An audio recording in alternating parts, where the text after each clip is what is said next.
unmistakable. It was her mama. But Florence Walsh was on the other side. Those were her burial clothes. "God must see me at my best, Dorrie," she'd said with feeling. "Make sure of that before you put me in the ground." Dorrie had made sure, but now her mother was no longer in the ground. She was very much above ground, standing just 50 yards away, waving.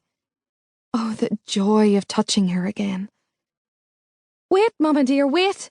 I'm coming! I'm coming!" Dorrie's feet gathered pace again, racing over the sand. Death could not touch her in her mother's arms. It was imperative that she reached her. Bong! The sound of a bell. Her legs buckled. She fell. Her eyes snapped open. She was lying on her back, gasping for air. Beneath her, the yielding softness of fabric, not the cold, wet sand of a beach. She was in bed. It was only a dream. Yes, she was in bed. It was only a dream, and she was back in the waking world. But where? Above her, a wood-chip ceiling, a light fitting of dimpled glass. Her whole body tightened. Where was she? She blinked, eased herself up on her elbows. This was not her room. Light was hazing the window, but those were not her drapes. She took a deeper breath. The bell tolled again, deep-throated, ominous. Sunday? Sunday bells calling the faithful to prayer. Over the dwindling notes came other sounds, screeching, clamorous. Gulls, seagulls. It must be Sunday, Dorina decided, and I must be at the seaside.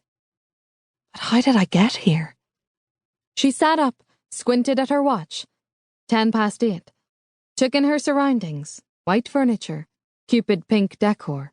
The carpet, a deeper shade, raspberry. Yes, raspberry. That's what Mama would have called it.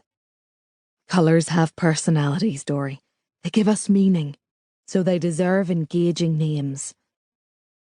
Tears, quick and hot. She squeezed her eyes tight against them. Saw her mother again, radiant in her Fatima blue outfit, one gloved hand raised. The almond gloves with pearl trim, buried with her too. A lady is never fully dressed without gloves, dear. Consoled. Yes, at that moment she felt consoled. All would be well. When she dreamed of her mother, it was always a good sign. She was with her in spirit. She'd always be, but... Without warning, out in the corridor, there were footfalls on carpet. Floorboards creaking quietly. Dorrie held her breath. Light treads. A woman's. Yes, a woman's surely. They halted for a moment at her door. Passed softly on, gathered pace down a staircase, clipped across hardwood, and were gone. It was safe to breathe again. Gingerly she drew back the covers and sat on the edge of the bed. Something in the footsteps, their urgency across the hallway, told her she must get moving. Her head ached. She pressed a palm hard against her brow, gazed at the bedside table. On it was an empty bottle of Jameson whiskey and a glass. Did I, she thought, drink all that? Alongside the bottle, a brochure lying face down. She turned it over. Welcome to the Ocean Spray. Below the greeting, a reproduction of Under the Wave off Kanagawa, its curling wash tinged with gold. She opened it up. Located on the promenade Port-a-Luce, excellent rooms facing sea front, best drinks in stock, catering par excellence, moderate rates, comfort, style, civility.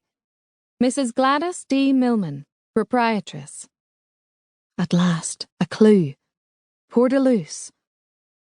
Hard in the heels of this knowledge, a snapshot of her childhood came unbidden. Mama on the beach in a tea dress, frowning. Uncle Jack, in a gabardine suit, hands shoved loosely into pockets, staring out to sea. They'd had an